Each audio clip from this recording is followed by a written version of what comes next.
अस्सलाम वालेकुम जी, की हाल ने दोस्तों ने उम्मीद करदा सारे ठीक ठाक हो सन। दे मौसम बड़ा अजीबो गरीब हो रहा है अजकल, कोई समझ च नहीं गल आ रही। कदी बारिश कदी बदल कदी जनाब कुछ तो कदी कुछ। ज़मीनां खुश्क नहीं हो रही, तो ज़मीनां खुश्क ना होने की वजह तो जनाब पट्ठे नहीं गडी रहे, तो मुंजियां तो वैसे गडी रही ने, मुंजियां तो चल रही ने। उनकी वजह है कि कदाल ही करना होंगे, चलो सुक्की नहीं भी किसी वाही तो वह मामलात चल जाते हैं।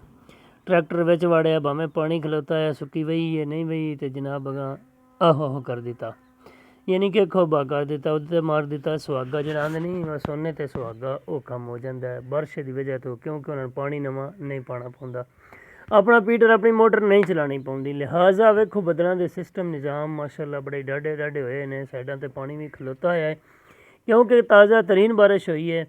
तो फिर जो बदल ने वो गहरे होए होंगे ने, कोई पता नहीं किस टाइम बारिश हो जाए, किस टाइम मामलात फिर आहो हो जान। अच्छा, मेरे अपने पट्ठे गड्ढण वाले पे ने जनाब, बारिशों तो पहलों तो ज़मीन भी बिल्कुल वेली पई है, किला पूरी।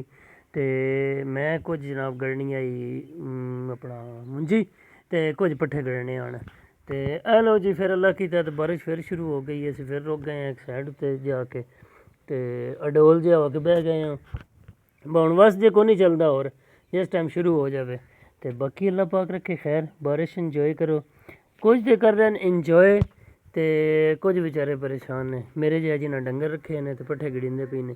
अच्छा, कई लोग ऐसे ने कि जिन्हें बारिश तो पहले पट्ठे गड्ढे ने बड़े जल्दी जल्दी तो छेती छेती कि असी बारिश तो पहले पट्ठे गढ़ लीए, पट्ठे साढ़े हो जान तो माशाअल्लाह, तो असें जनाब आहो आहो कर देंगे।